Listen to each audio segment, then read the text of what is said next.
You know, you saw a post asking a question, can these bones live? I'm in Miami, where I was born and raised.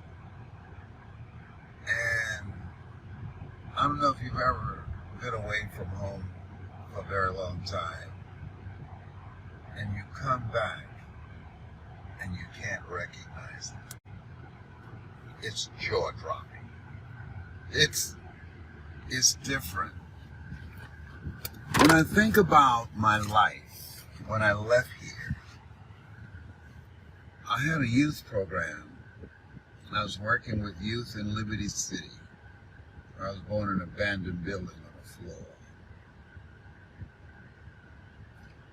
And I teach people live a life of no regrets. One of the things that I regret that I didn't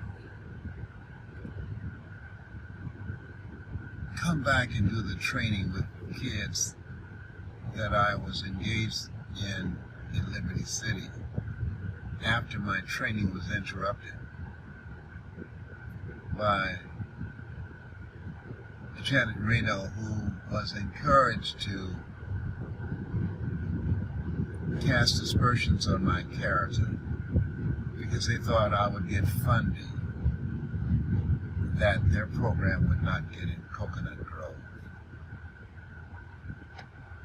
One of the reasons that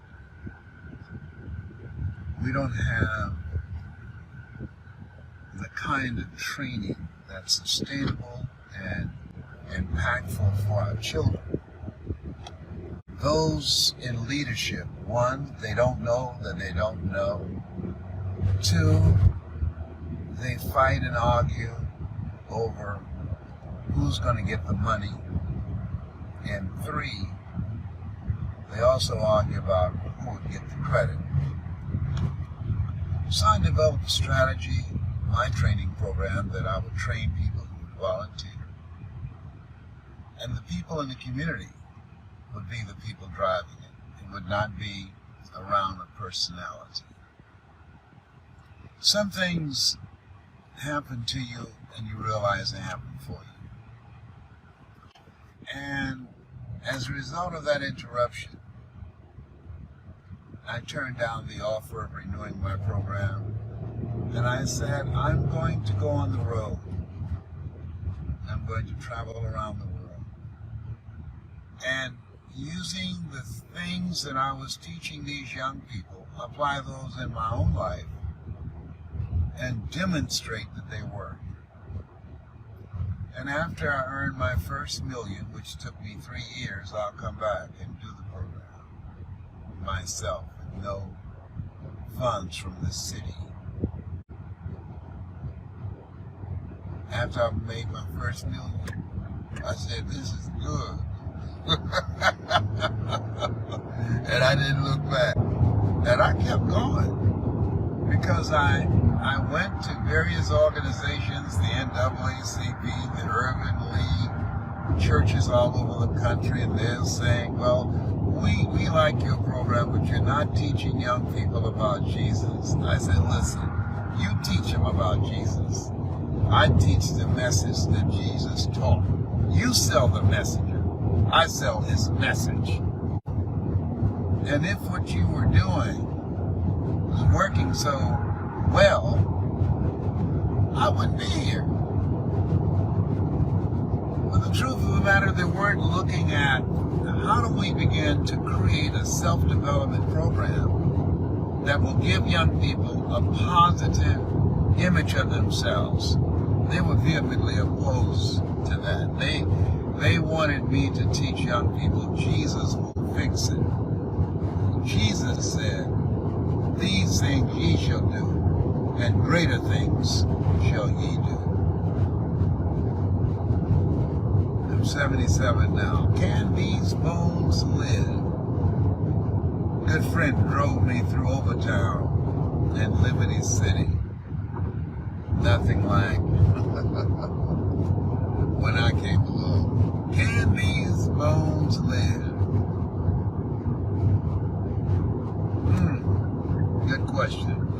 Good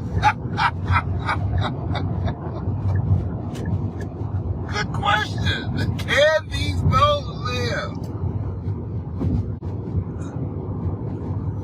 The powers that be ran an expressway through Overtown and Liberty City to disrupt the voting bloc and the businesses. We had our own theaters, own shops, own stores, everything. The expressway, they could have gone further east and down the railroad track and built that expressway, but they deliberately wanted to interrupt that voting bloc and that economic power. Black Wall Street didn't just take place in Oklahoma. No. Take place all over the country to this day.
Here's what I know at 77.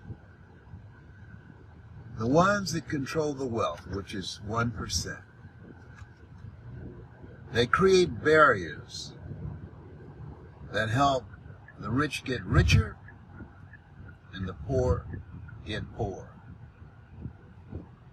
And the ones, the people like myself who break out in spite of,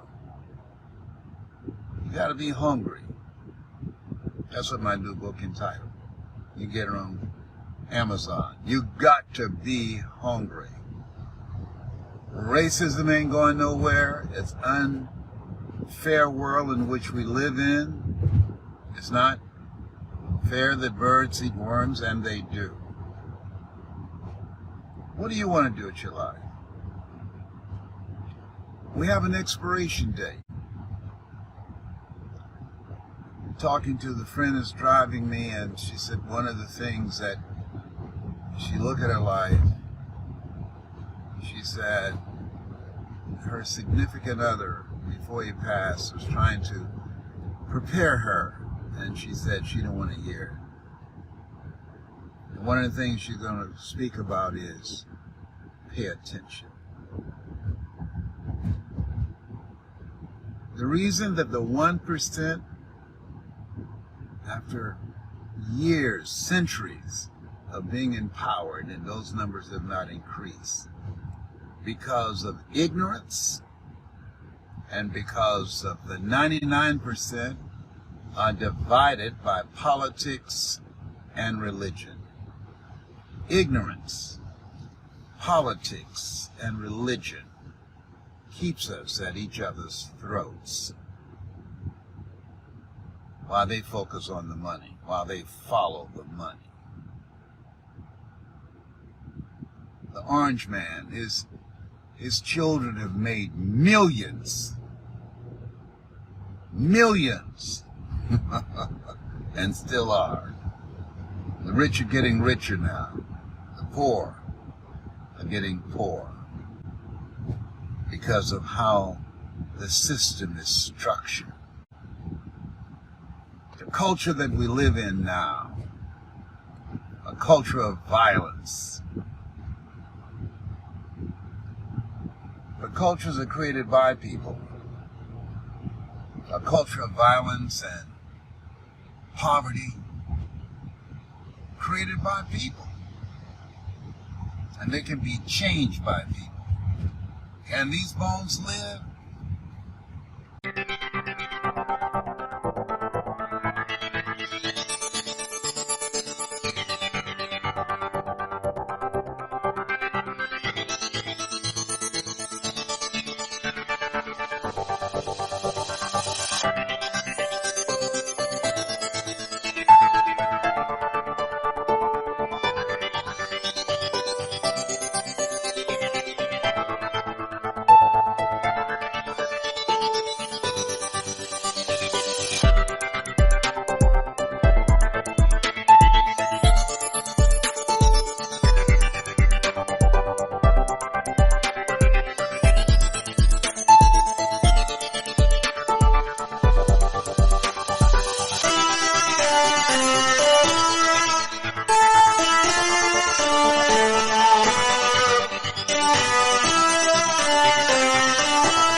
Yes, absolutely. And the secret is to maintain commitment. Maintain commitment through all the frustrations, through all the disappointment and setbacks, to build the mental resolve, have a thirst for learning. You got to unlearn and relearn and relearn to increase your value and to create collaborative, achievement-driven, supportive relationships. Can these bones live? Well, you know, Quincy Jones is a prophet. He had a song years ago. He said, "Everything must change. Nothing stays the same." Johnny, how are you? I love you. That's my spiritual son, Johnny Wimbrey. From the Hood to Doing Good. That's a good book. That's relevant today. When 1 out of 4 African-American males have been incarcerated, have a criminal background, gone astray. From the hood to doing good. And he's a young man that's brilliant, that is living a life of contribution and living a life of impact. One of my spiritual sons.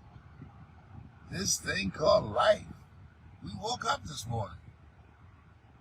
We're still here. And that's a blessing.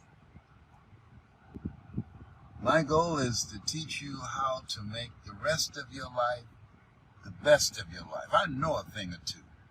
I've been on the planet 77 years. I know a thing or two. And I know that everybody can't hear me. Everybody can't hear me. Only the few. He said the road to life is straight and narrow, and few there be that find it, because few there be that's looking for it. Majority of people just want to survive, just want to be entertained, just want to go out and buy an artificial booty. It's a boobs, it's a fly swatters. And they are hooked up, they are satisfied. Oh, behave. Oh my God. You know what I've learned to do is just observe. Just watch. Watching people. It's fascinating. And you ask yourself, how can they live like that? Because that works for them. It might not work for you, but it works for them. And it's none of your business. It's none of my business. Mamie Brown, my adopted mother, said, "Oh Lord, help me keep my nose out of other people's business." Like this page and share it. I'm going to drop something on you right now. I want you to listen. Each day when you get up, I want you to declare, "Thou shalt decree a thing, and it shall be established unto you." I want you to say to yourself, "Lord, this is going to be the best day of my life." And then I want you to get still and say, "Speak, Lord, thy servant heareth thee." And then say, "Here's what I'm going to do today that will make it the best day of my life today. And here's what I'm going to learn today that I did not know yesterday." You got to be intentional. You got to write it down, focus on it, get a 3x5 card, and write what it is you want out of this day. Put on the flip side, Matthew 7:7, "Ask and it shall be given, seek and ye shall find, knock and it shall be open." Life is for living. Make it your business. Get serious about this thing called life. That's my story, and I'm sticking to it. Bye for now. Tyrone was with me, my squirrel friend. He's in the back seat, but his head can't be seen. He got little short arms, little short legs, but he's back there. He want to give me a high five, whatever. I'll talk to you.